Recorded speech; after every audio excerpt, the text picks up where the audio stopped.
Another codex or grimoire to look at.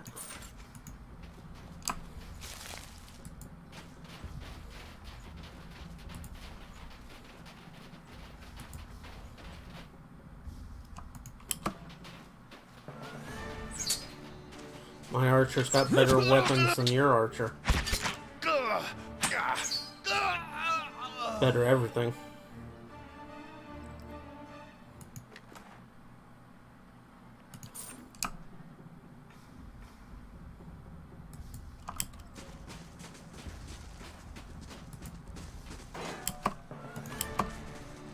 Dead on.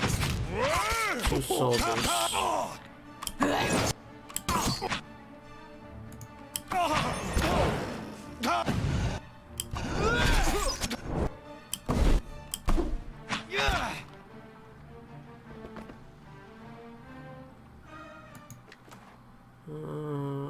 Hatchet, sword, shield. Nothing really good.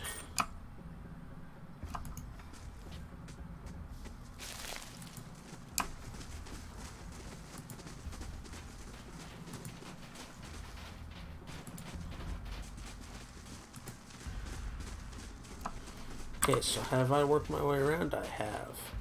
So let's start clearing out the fog of war in the central area.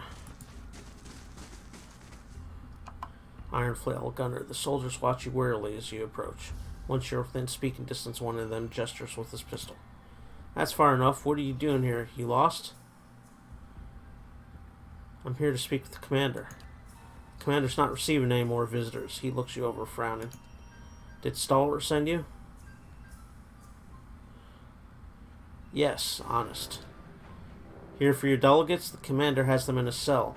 We'll have the truth out of them, one way or the other. As for you, Adaric wants nothing more to do with messengers or diplomats. You're too late. Darren said that Adaric has come here because he had a vision. Then this Darren at least speaks the truth. Adaric has said that there will be a great battle. We are here to hold the pass and defend Red Saris. He has seen this in a dream. Battle against who? Who else would wish to destroy Red Saris? The Deerwood hungers for our lives, just as Stalwart hungered for the battery. You've asked more than enough questions. Go on, get out of here. I won't warn you again. Let us set fire to the whole thing, Watcher. Leave it to Margaret to decide the rest.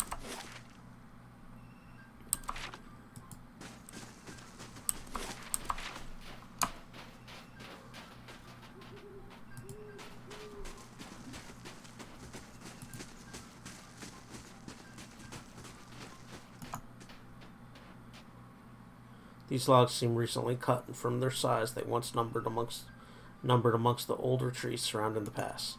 Just ahead of you, the gates to the fort remain shut fast. You spy archers moving along the tops of the watchtowers, scanning the surrounds, and the chill breeze carries the scent of burn pitch. Leave it for now.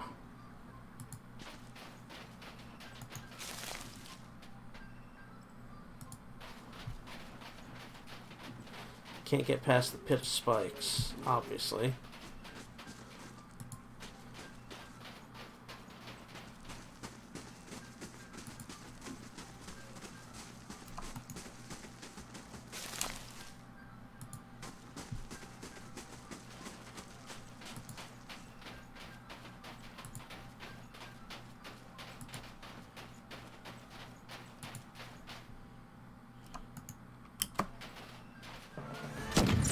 Dead on.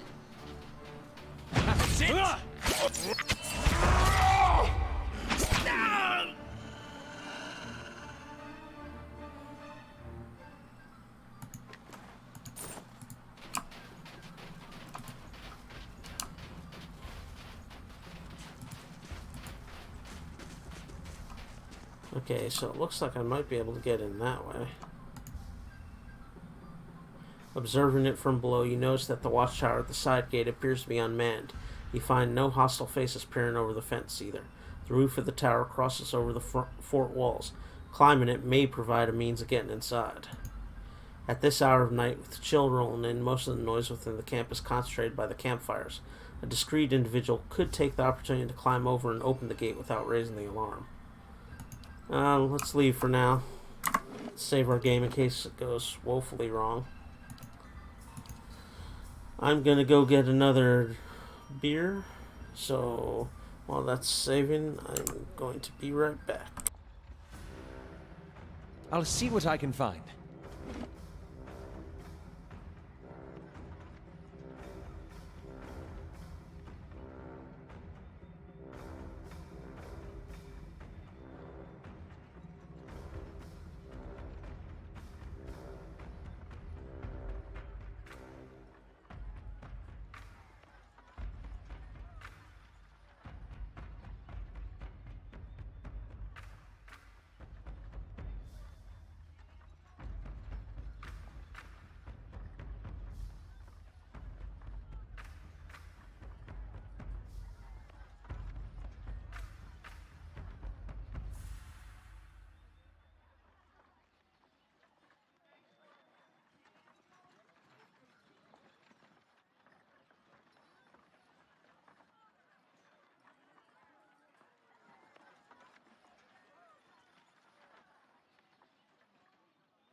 Alright, back.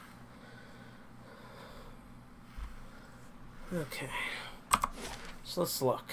There's a way in there. We've gone all around the edge. Well, we could get closer along this edge, so we'll probably do one more circle around before we do that.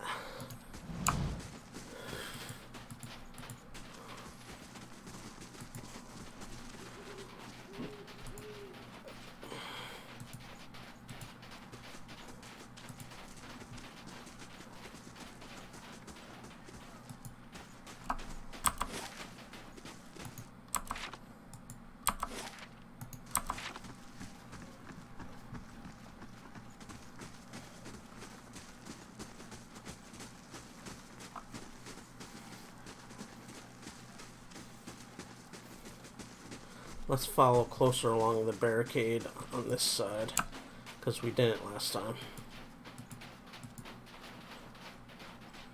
Not so close that we alert the guards, though. We'll, like, go to here, I guess.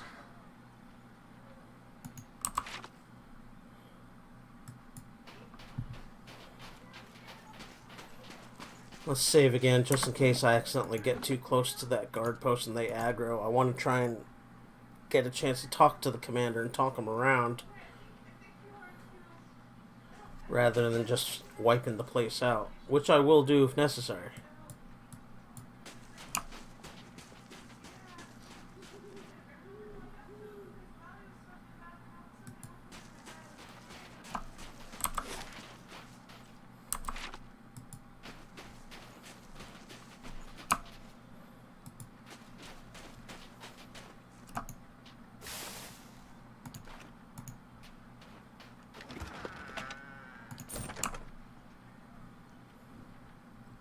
That's probably close enough. Let's head back up here. Don't want to get any closer because the guards are right there.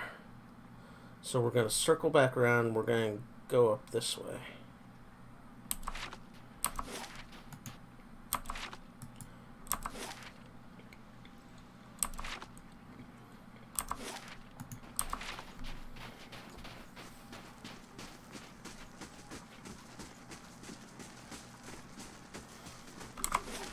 Looks like there's a gate over here possibly as well.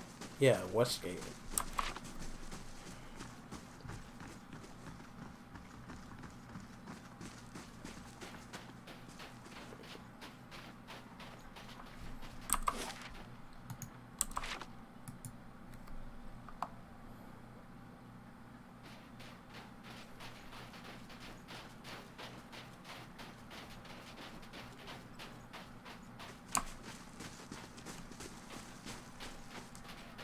Okay, let's go ahead and save before we break in, sneak in.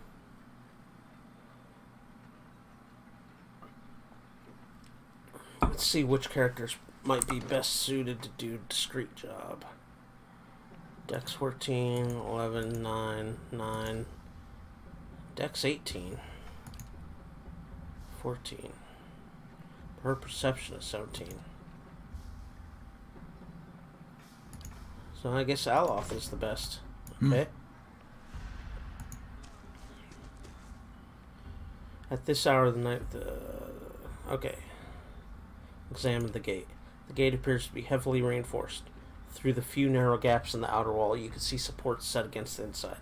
Throw a grappling hook up onto the roof. The grappling hook strikes the wooden beam with a disquieting thud. No cries of alarm follow. A few tugs on the rope suggest the hook holds fast. Examine the gate. Okay, send someone over the wall. Who will go? Aloth.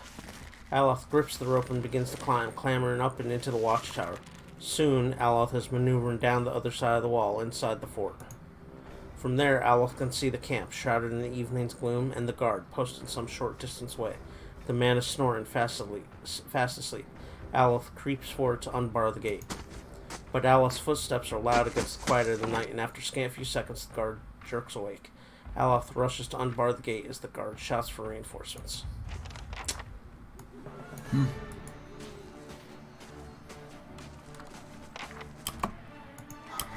Hey, whoa, hey!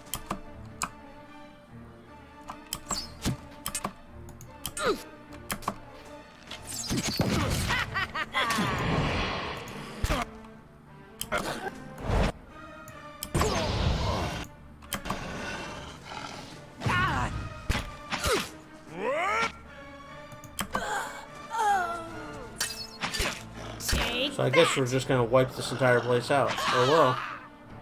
See, Aloth has the best dexterity. I would have assumed he'd be the best at doing that, but maybe I should have sent Sagani to do it.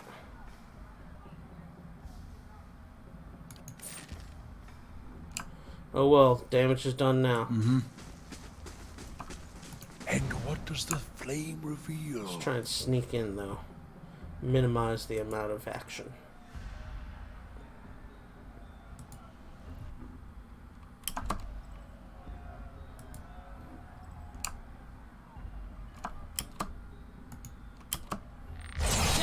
That's it! Yeah! Ah! Yeah! Ah!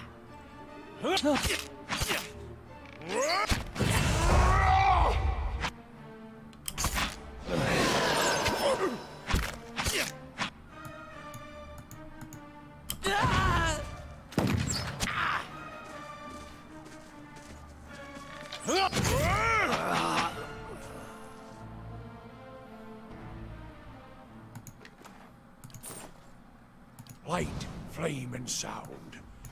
We'll keep to ourselves.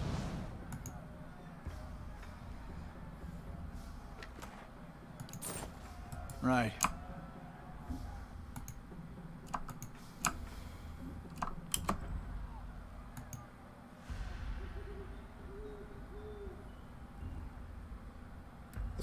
This trebuchet is disassembled but intact.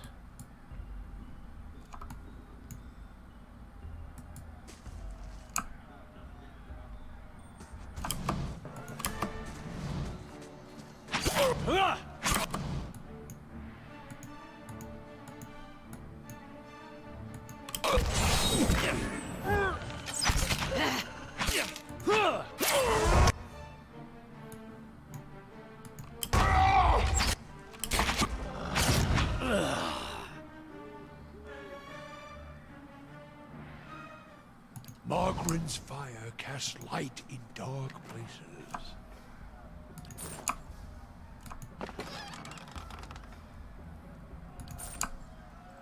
See if I can sneak past this dog. No. That is a no.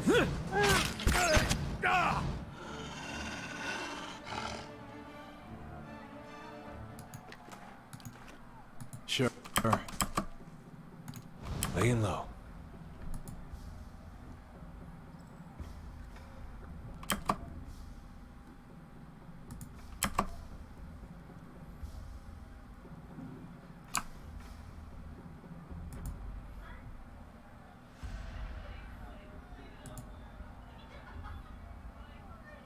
Don't be seen, don't be seen, don't be seen, don't be seen, don't be seen.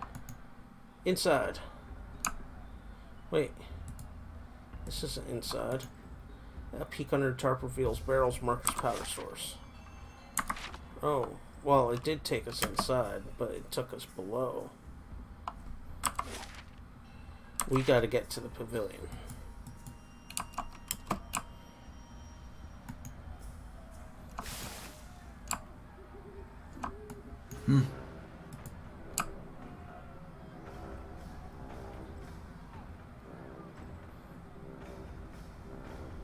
Okay, so we're in a pretty safe corner here. Or it could be death if they decide to all find us at once and have me trapped into a corner. But I think I can make it to the pavilion entrance without too much attacking.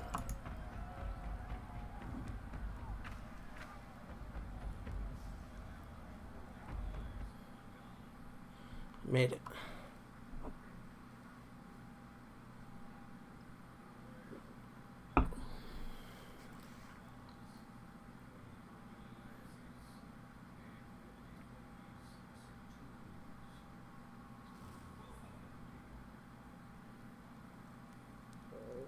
Enough!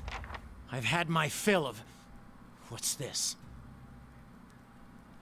What? Who are you? The Iron Flail commander is a younger man, lean in build, his brown hair is unkempt, his eyes fevered. At his feet is a grate, set over what appears to be a pit. You hear a smattering of anxious cries rising from the cells. The commander steps forward. He glares down through the grate, face a mask of rage. More of your scheming friends? Not a scrap of honor in the lot of you.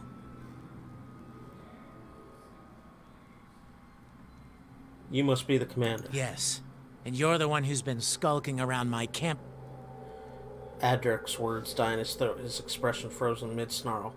It isn't clear what's happened, not until you start to feel it too.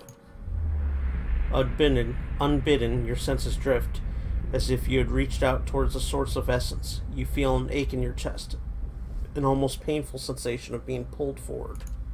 A sudden wave of memories flood your mind, clear as the day they formed. You see Odamas campsite ravaged by the Biawak, the halls of Caed Nua. In the caverns beneath the keep, the stone around you bellows warnings in a dead language. Deeper still, a fanged maw parts like a wound in the world. The images wash over you, tracing lives and emotions from 100 different times and places. Not all are your own. Slowly, you become aware of the sensation of being watched. Reach out. You direct your senses, tracing the invasion to its source. Adaric. Conviction burns through him, bright as a brazier. For an instant you share in his emotion, and a sourceless desperation rattles about your skull. Absent context, the fragments of memory you see are just images. A small house across a field of vibrant purple flowers. A sea of armored kith and flapping banners waiting on your command. There's an uncomfortable moment where you feel your twinned awareness turning in on itself, and then the connection is severed. Adric looks startled, his face ashen. You're a watcher? You sure he's not just a weirdo with an empty stare? I get those confused a lot. That's not... Edric glances around the room, his face coloring. That's not known to many. Not past these walls. Why have you come? Why now?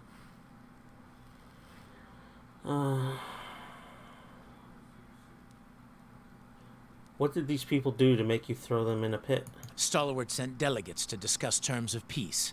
I offered them the opportunity. I was generous. Adric paces a few steps before he gets hold of himself. But Stalwart sent soothsayers, not diplomats, to frighten us with stories of the moon going dark, the earth shaking.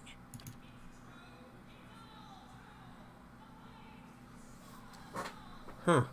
A shrill voice suddenly rises up from the pit. Adric stops down angrily on the bars, drowning her out. But there have been tremors. There were cave-ins at the mines. Don't play the fool with me. These omens are meant to frighten me, to make me doubt my purpose here. But there is more at stake here than a village in the mountains. They dismiss my faith, call us superstitious. But what does Stalwart believe in? Iron and gold, and nothing else. I have tilled barren fields with my bare hands. What is gold to me? He looks down at the grate of the cell, eyes flashing with sudden anger. Perhaps you and I can talk now. You're nothing more than a mercenary for a village of people unwilling to put their own lives on the line. What do you want with Stalwart anyways? With a village of fishermen, nothing. But they cling fiercely to the forge you gave them. Some of the men are here for gold and good steel, and I promised them their share. But I came for cannons. With the battery's cannons, we can hold the pass. Rayed Saris has suffered enough. Its sons and daughters have nothing. He looks at Eder, jaw working. We won't survive an attack from the Deerwood when it comes. Not unless we act. There is an army coming. I've seen it.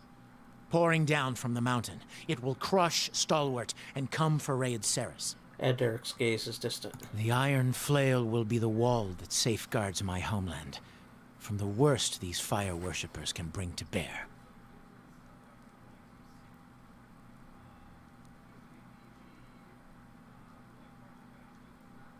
Wait, you had a vision of an army? I warn you, if you think to taunt me, Watcher. I had a vision too. In mine, I saw Caed Nua reduced to rubble by an army that shook the earth. Doubt creases Edric's brow. His men exchange looks, waiting tensely for orders. Why would they turn on their own? No. You're trying to trick me. This is all another distraction.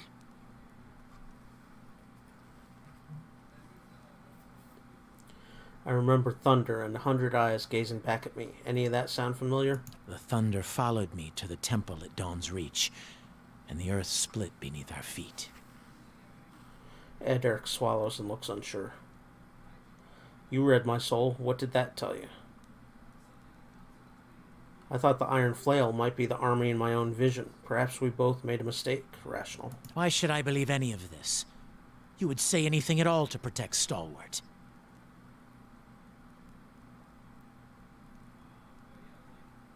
You read my soul. What did that tell you? That you are a man of your word. And that you have seen and done a great many things. Things I would not have otherwise believed. We both know something's coming. Maybe two Watchers can figure out how to stop it. For several moments, there's nothing but silence in the cabin. Then you hear the scrape of metal as Edric takes up his sword, only to lay it flat across his palms. I led my people here because I believed we were on the right path. I bound my soul to this blade as proof of my surety. There's a ripple of soul energy in the air, there and gone. Adric looks pained. The sword's no good to me now. It's yours, for as long as you can wield it. I'll call in our forces from the mountains. Please, give me time to explain. You should speak with Stalwart's messengers. Perhaps you'll get some answers out of them. Hey. Pons Eric was granted Sever the Soul. Yeah. Sever the Soul. The Watcher targets the very essence of a creature with their next attack, bypassing the target's defenses and leaving them weakened. Yeah. Nice and quiet. Nothing to be learned off this grimoire. This is a one-handed sword that grows with the character.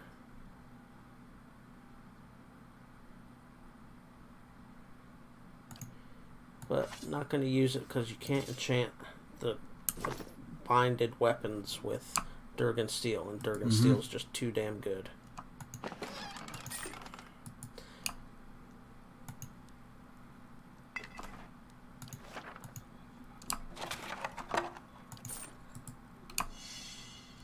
I wonder what this is.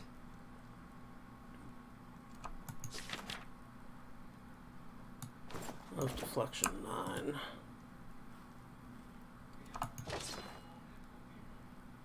Fine art list.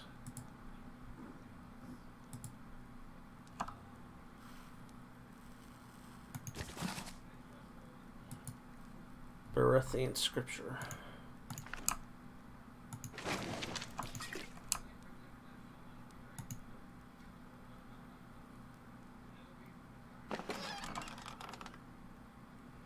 Campfires and lockpicks.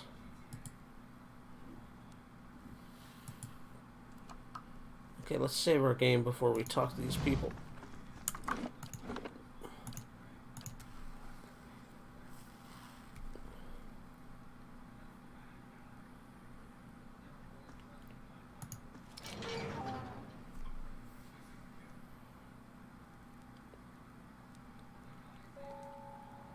Oh, thank you. I thought we'd never get out of there. What happened? Things started off well enough. The commander was even polite. One of the delegates points at Caius and finger at another, a woman standing apart from the rest. We might have come to terms if she hadn't goaded him, shouting at him about omens and curses, demanding he leave the march. You know how superstitious the Red Sarens are. The commander went white as a sheet. She sabotaged the meeting. The woman in question is dressed in unassuming robes. She bears the accusation silently, her eyes closed as if in prayer. Who are you? With desperate speed, the woman suddenly lunges sidelong towards a nearby rack and seizes a dagger lying there. She sets the blade to her own throat.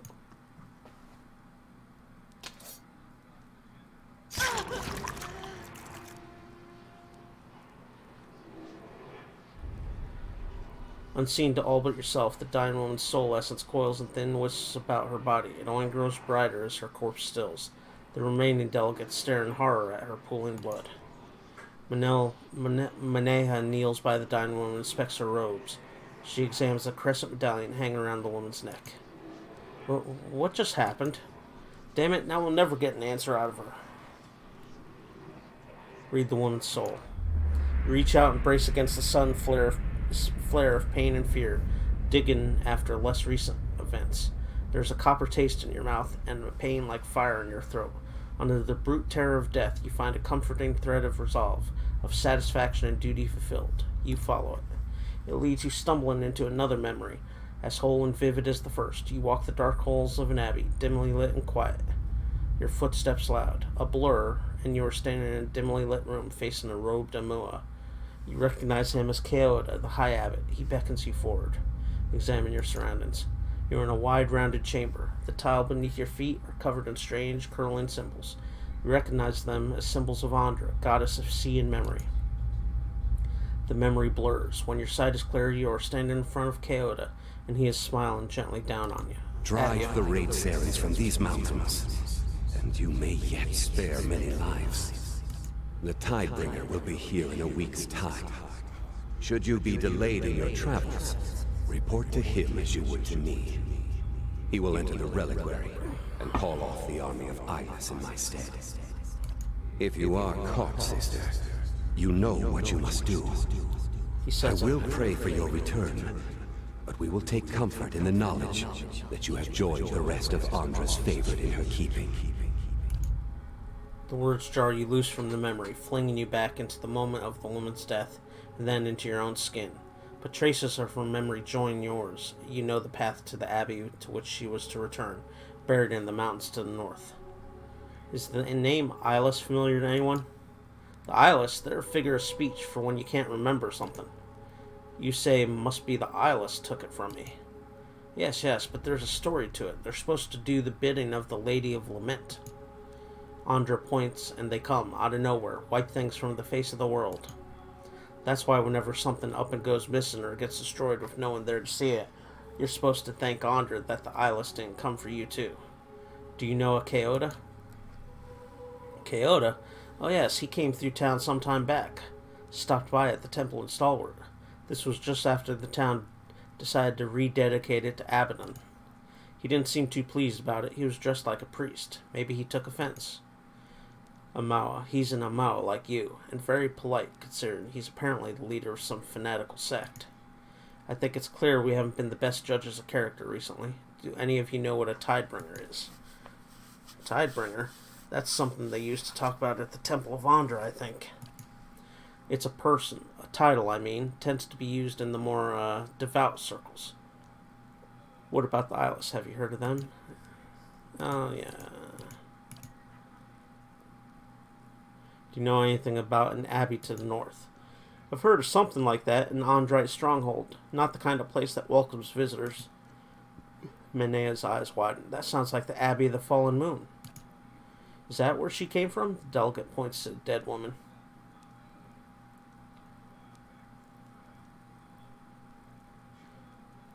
Yes, and it's where I'll find the reliquary so I can call off their army. What? Another one? Gods, it feels like everyone on Aora is after the battery now. Why would these Andrites want the Red Sarens out? I doubt it's for Stalwart's benefit. Competition, maybe? Looks like I've fouled up their plans in any case. If you do mean to go to this abbey, be careful. There have been stories about traders wandering north and getting scared off or even killed by the strange guards. That's the place, all right. They're a secretive bunch. I suppose you could always try to sneak in. I doubt you'll be welcome otherwise. Sounds like this Tidebringer would be. Welcome, I mean.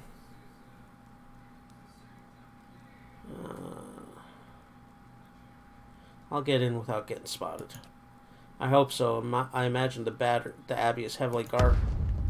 A sudden deafening crash from outside makes the delicate jump startled. A rumbling like thunder follows. You hear further sounds of smashing timbers, panicked screaming. Gods have mercy. What is it now? Stay put. I'll take care of it. Yes, yes. We'll wait here. Inside.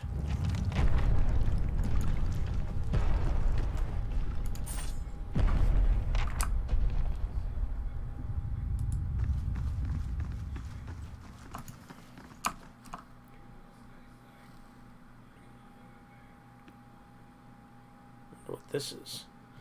A fight before the Temple of the Fallen Moon fight.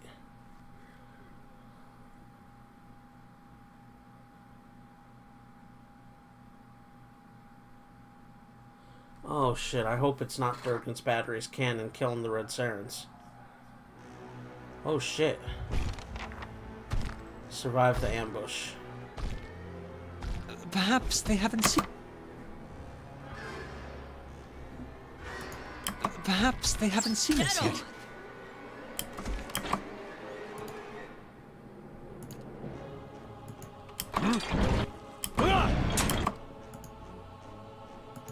I'm here.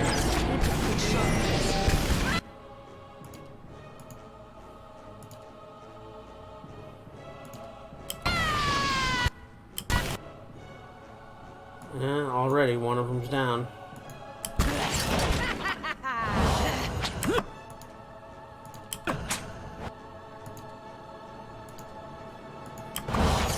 That didn't work.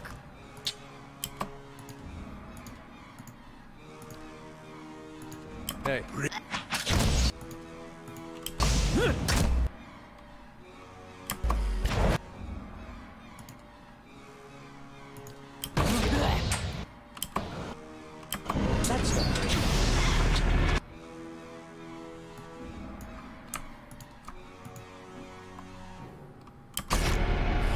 Let's try that again.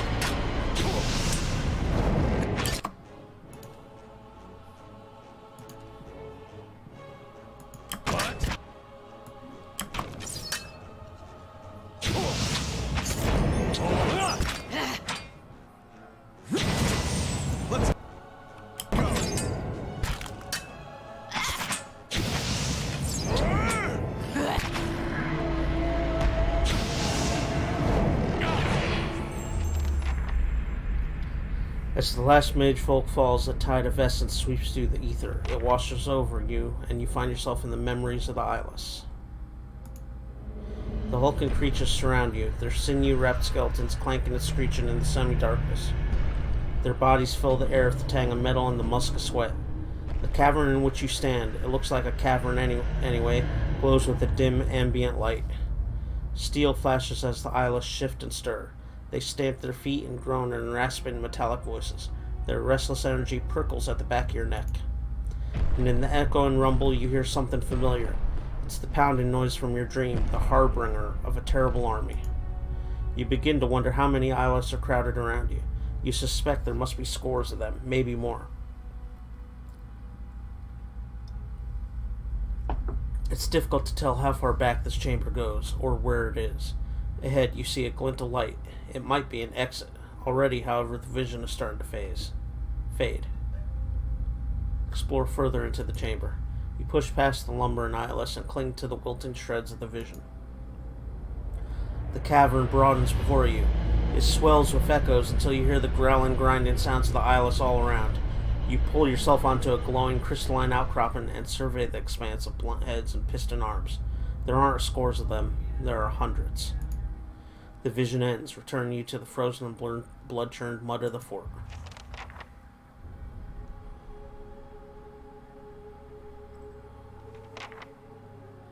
Adric appears to have taken some blows. There is a purpling bruise along his temple, and his armor is dented in several places. He looks rather dazed. Those things, they came from all sides. The delegate... No, you were right. The visions are true. Adric looks you over. You fought well. And I'm glad to see you've come through in one piece. Not many of my men were so lucky. I'll take what's left of our forces. Those that will follow me further up the mountain. We should be prepared when those monsters return. We can defeat them if we work together. I have seen already that there is little you can't accomplish. Adric bows his head and turns to the road. You don't mess around when you make enemies, do you? Those things sure seemed angry for something that's got no face. Okay, let's go inside and finish exploring the inside. They shouldn't attack now because they're either dead or on my side.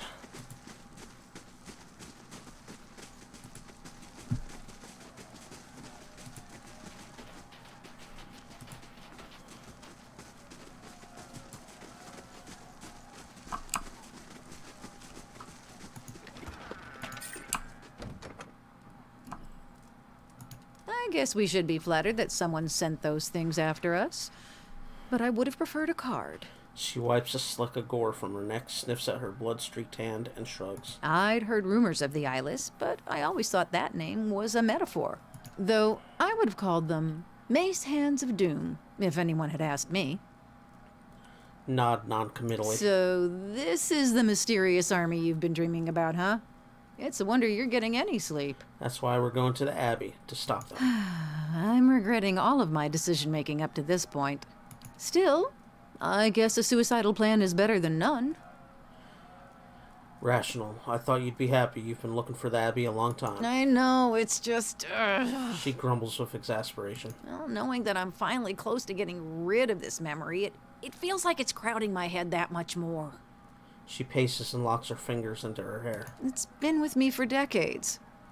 Driven me halfway across the known world. She throws her hands up. This would be easier if you just told me what you remember. She stops pacing and sighs. You're right.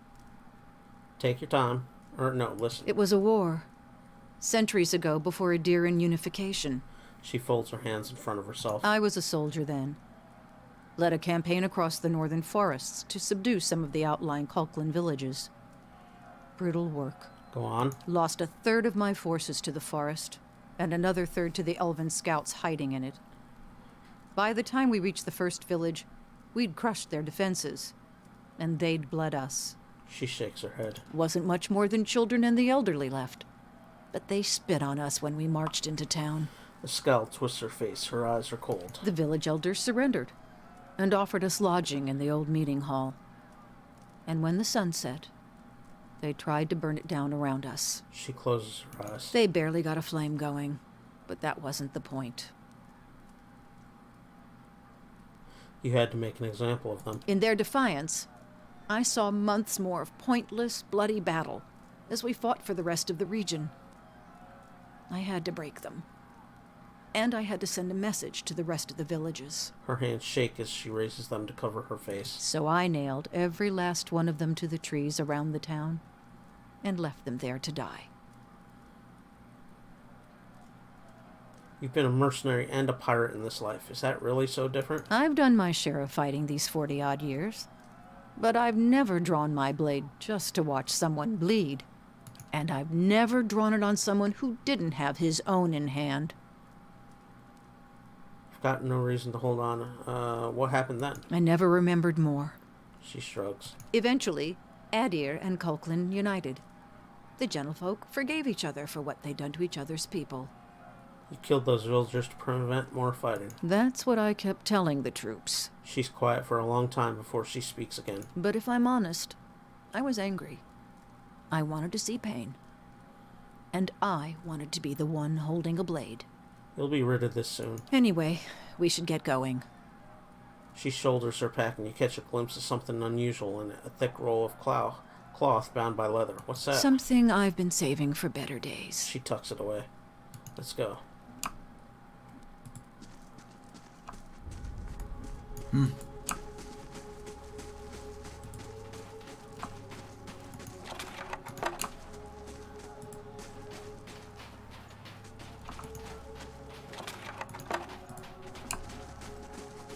I'll see what I can do. The work of a moment. Gentle rap elicits a hollow sound. The cask is almost empty.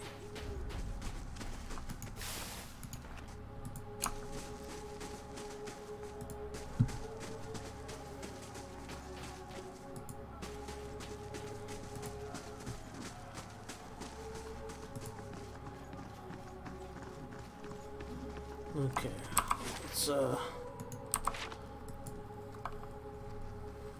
gotta clear out the fog of war.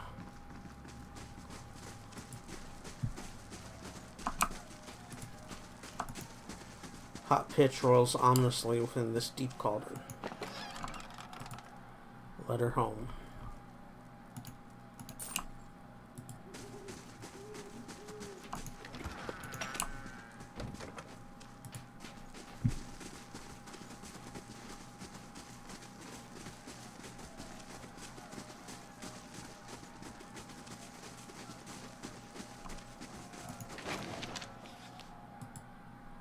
Oh, shitty ring. But still, it's something. Oh, some more.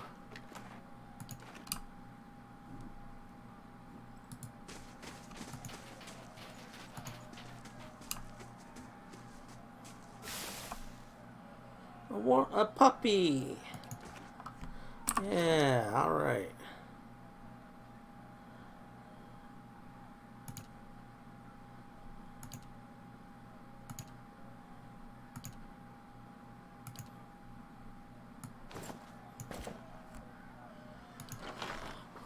Where's the puppy?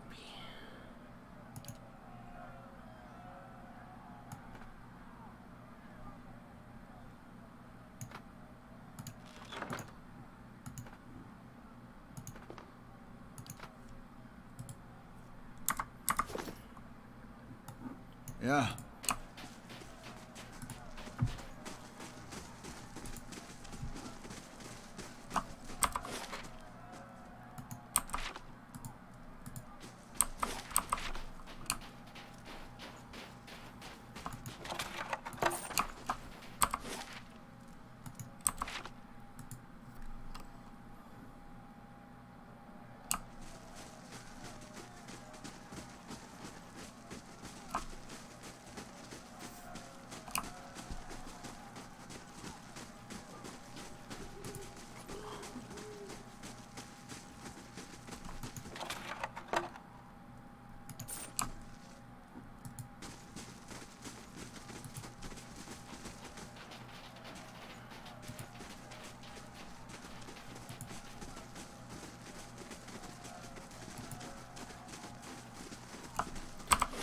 So it looks like I'm as clear of this place as I can be.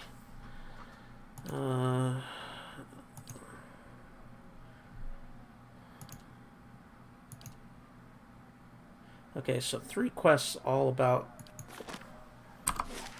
getting the army to disband. Yeah.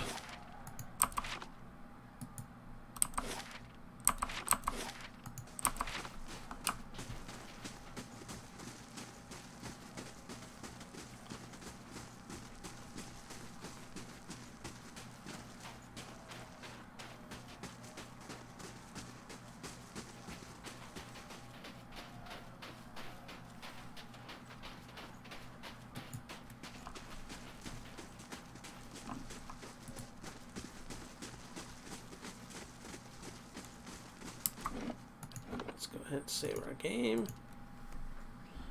Take another drink. And let's see. The Abbey of the Fallen Moon. Let's head to the Abbey.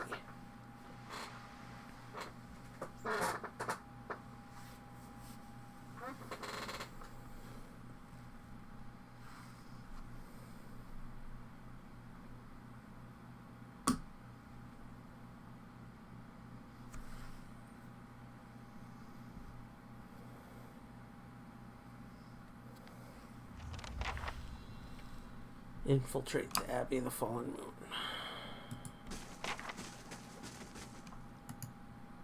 A dwarf, clothed in but a few strips of fur, puffs up his bare chest with every drag from his pipe. Come a long way to get some air, have you? What are you doing here? Enjoying the fine weather. Just a bit longer. He smiles, letting a cloud of smoke and frosted breath escape through his teeth. My mistress had business with the Andrites. We'll be off as soon as she's done at the Abbey. Meantime, I was told to stay put. They don't want any outsiders meandering about. She already put some kind of hex on me. Says I won't even remember any of this, but the copper's worth it. She says I'll wake up at home with a full coin purse, opposite of most of my mornings, so that had a certain appeal. Tell me about your mistress. Which one? He lets out a chuckle and slaps his chest. A reddening print blooms on his skin. Wish she were the fun kind. She's a gift bearer. Paid me well to guard her on the journey, though. I'm looking to get inside. Are you now? He pulls the pipe away from his clenched teeth and points its long stem to the path ahead. Far as I know, straight this way. The middle path on the right with the ruined arch. If they let you in, of course. Andrites are none too friendly, but to their own. My mistress went through the archway, spoke to some guards there, then headed on. He bites down his pipe with a sour expression. They got eyes on the other paths, cast me dirty looks from afar when they passed this way. He grunts. As if I'd stand here in plain view, if I had some grand design of sneaking into their blazing church. And what's an abbey got that's worth hiding anyways? Monks? He grunts again and shakes his head and mutters something about if he were younger. Do you know any other ways into the abbey? No, but it's an abbey, not a fortress. You can bet it's got holes, like any fat old monster. Supply passages, escape routes. He shrugs as if it were a matter of course. I'd be lying if I said I'd never explored one uninvited when I was too young to know better, helped myself to its relics. Let's just say if certain war goddess has her way, I'll be living my next life as a dung roll bag. Why are you helping me? He shrugs. You gotta look about you. Look like you need it. And maybe there's something I don't like about this place, like it's hiding something. My younger days, it'd be me going in there. Farewell. Doubt we'll meet again. Any luck, my mistress will return soon.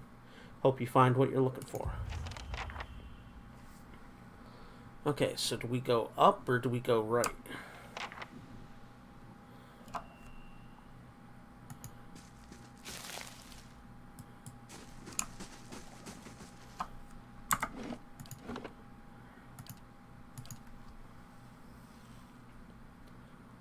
I guess we can go up first and see what's up there.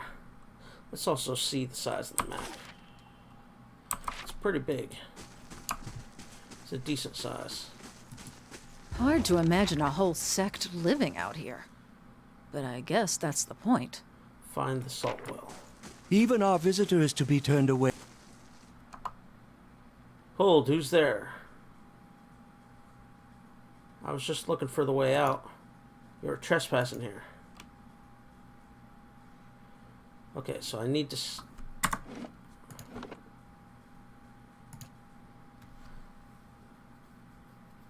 I don't want to have to fight my way through. I want to try and minimize death as much as possible.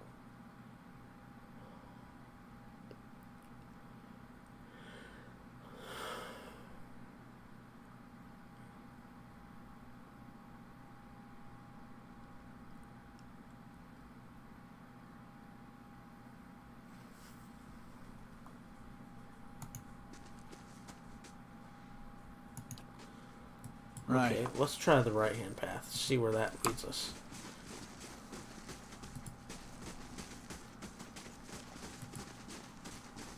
Hard to imagine a whole sect living out here. But I guess that's the point. I haven't been spotted yet.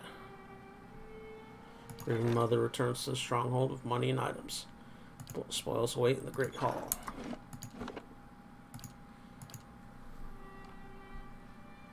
Let's try going right further and see if there's people that way.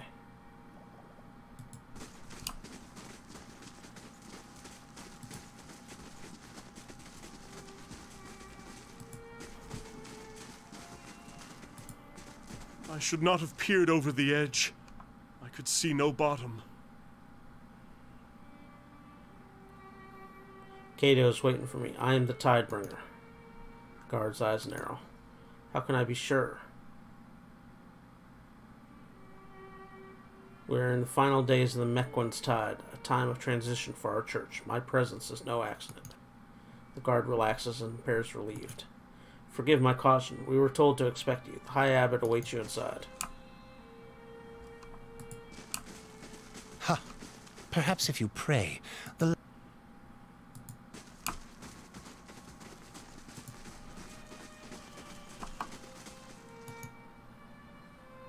You stand at the precipice of a fissure that time has torn into the mountain upon which the abbey stands.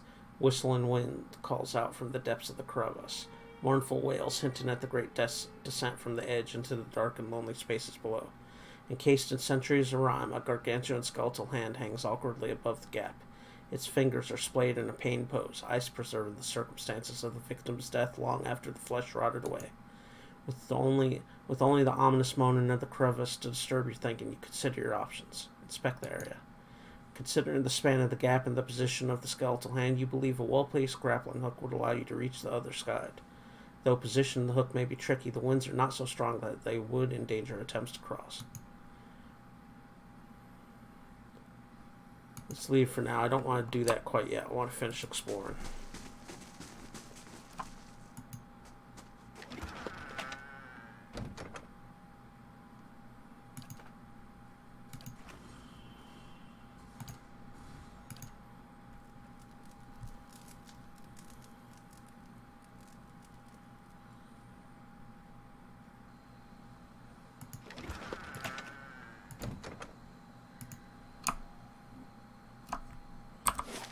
Okay, so let's go back here and see if we can just lie our way past those other people again.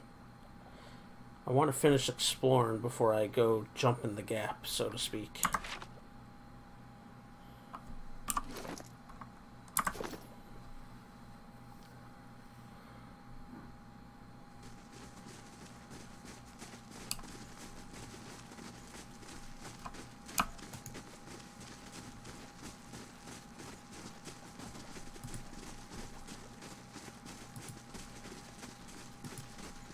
Even our visitor is to be turned away, he said. What interest would our quarters hold? Our quarters aren't the worry. It's our brothers and sisters below.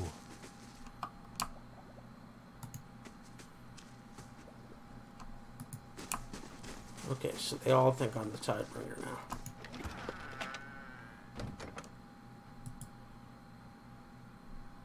Decrease crit damage taken. Okay.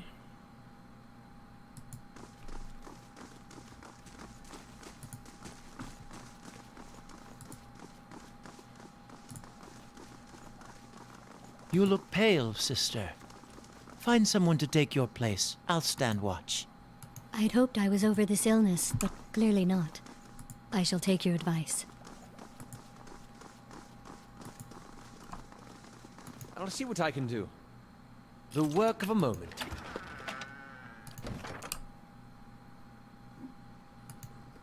Currents of wind bounce off the jagged rocks, rising to meet your face with a freezing touch.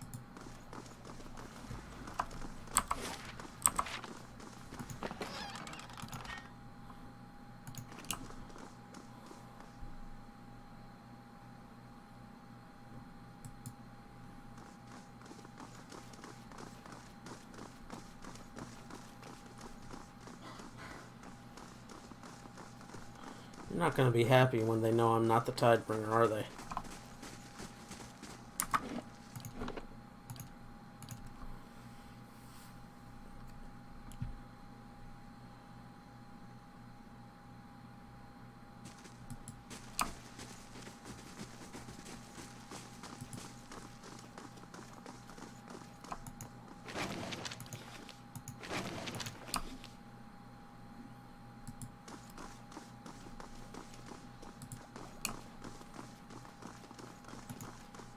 Giant wrist bone ends without providing any clues as to the location of its matching hand.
Kauto knew Saman was upon us.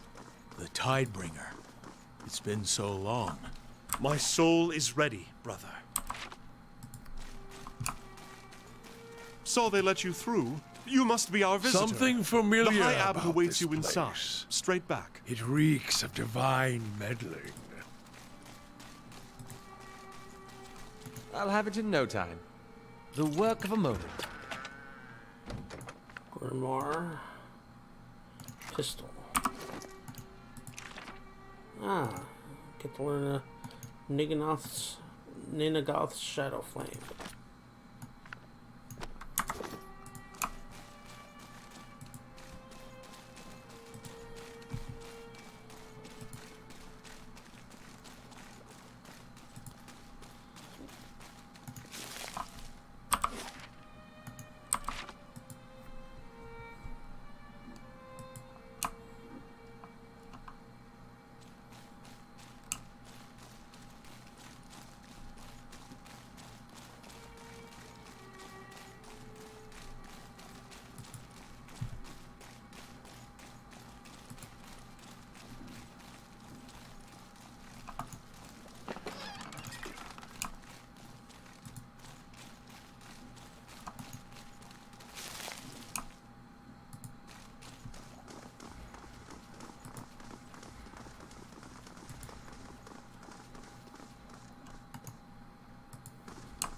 A mural's rendered on the face of the rock wall. 4 panels seem to be arranged as a story of some kind. Inspect the mural. First panel, Anthu, the end. Second panel, Saman, the flood. Third panel, Disman, the ebb. Fourth panel, the beginning.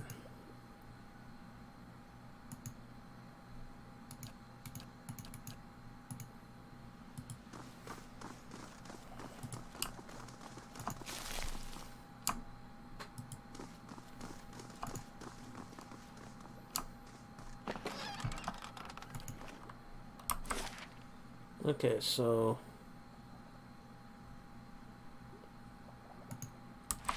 there's an entrance there. There's an entrance there. There's an entrance there. An entrance there. An entrance there.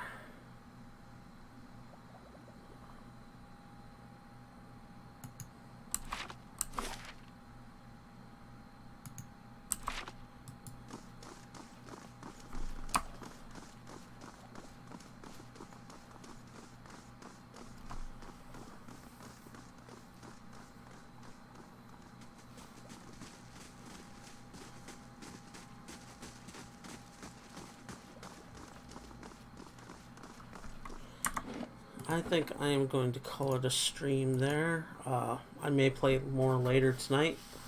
Definitely going to be doing more streaming tomorrow during the day since I have 4th of July off. But I am getting tired. I want to rest. Maybe watch TV with the wife for a little while. Maybe watch her play Fortnite if that's what she's doing. So Pons is going to head out. I appreciate everybody who stopped by and chatted for a bit. Y'all have a good evening, and I'll catch you later. Thank you.